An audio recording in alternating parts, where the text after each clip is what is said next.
Don't tell me the ambulance is broken down. Don't forget it's New Year's Day in a hurry. Oh, you and me both. Happy New Century, Max. That's on New Year's Day at 8:05. Next tonight on BBC One, Tom Cruise stars in Mission Impossible.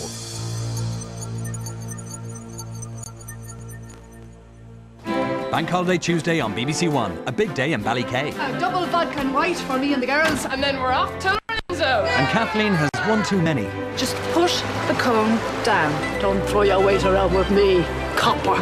And in Jonathan Creek at 9, it's not who, it's how. I've done my share of spells and sorcery, but nothing quite like this. As a freak accident turns into something more sinister. What have we here? Don't miss the drama. Bank Holiday Tuesday from 8 on BBC One. Arenas celebrating blonde bombshells this week, and it's Britain's very own Diana Dawes on BBC Two shortly. I am Mrs. Bradley. Driver wanted. I see an older woman in your life. Must be intelligent. George, I need your body. Loyal. George stays where I stay. Very. Charming. Bravo, George. And peculiarly fond of dead bodies. I should have thought that was fairly obvious, George. Thoroughly modern murder. Diana Rigg is Mrs. Bradley. A real pleasure. New drama coming in January to BBC One.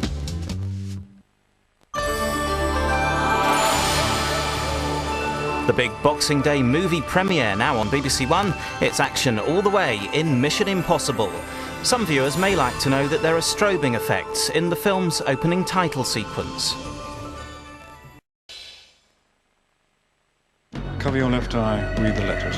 Seeing. It's a brutal one. Fatal assault on a 19-year-old boy. Whoever did this must be found and they must be stopped. Isn't always believing. Just seeing shadows where there are none. Clive Owen. It's called it's some sort of virus. Such hallucinations are quite common. How will you interview suspects? It's not possible, not remotely. What do you suggest? I sit here and wait to see if I wake up one day and not know if it's night or day? New police drama. I need more time. Second Sight, January on BBC One. A glamorous chart sensation, but very different in private. Using previously unseen footage, BBC Two discovers the real Dusty Springfield in just over 5 minutes. El campeón por excelencia de la Copa de Europa. راجا كازابلانكا أبطال أندية القارة الإفريقية. النصر أبطال كأس الكؤوس. نحن عروس آسيا. The best team from a country that knows loads about beating the world, mate. Campeões da América estão onde se faz o futebol mais bonito. And they're all coming face to face with the biggest club in the world. Manchester United in the World Club Championship live from Brazil this January on BBC One, BBC Choice and Radio 5 Live. With all the Boxing Day football action, match of the day, here on BBC One in 15 minutes.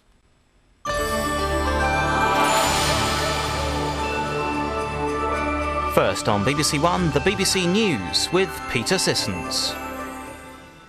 A third night of terror for the hostages seized by Kashmiri militants. 160 are still held on the hijacked plane in Afghanistan. Vicious fighting as Russia launches its final assault on the Chechen capital. And the worst storms in memory lash northern Europe and kill more than 50.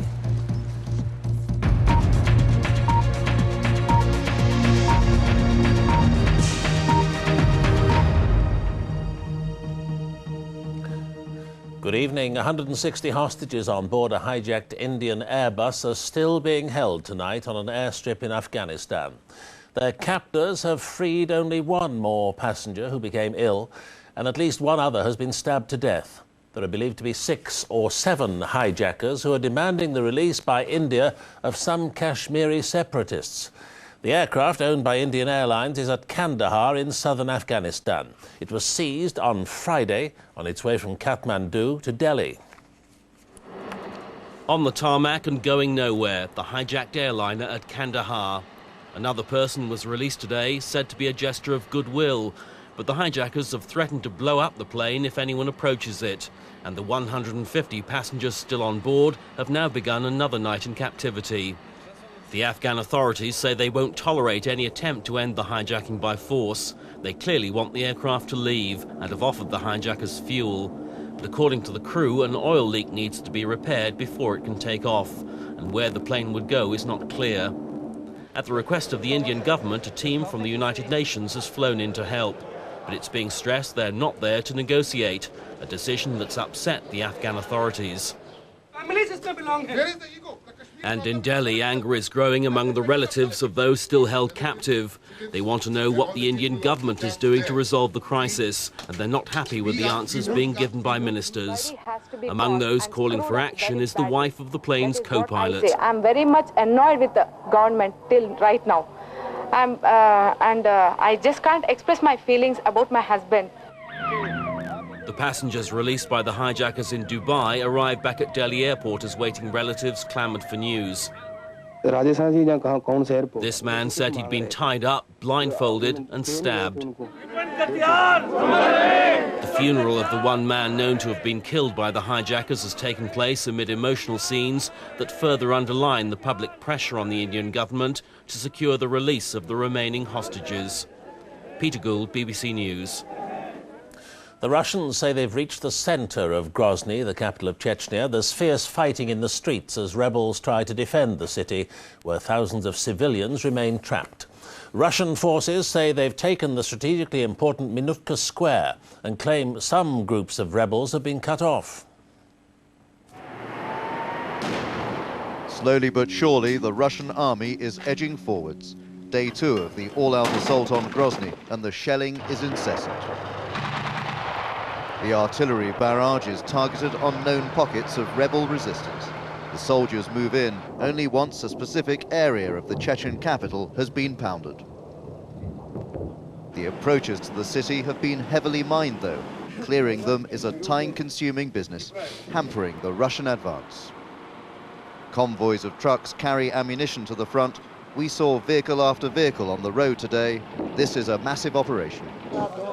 As many as 40,000 civilians in Grozny are now facing... Texas and Barbara Windsor join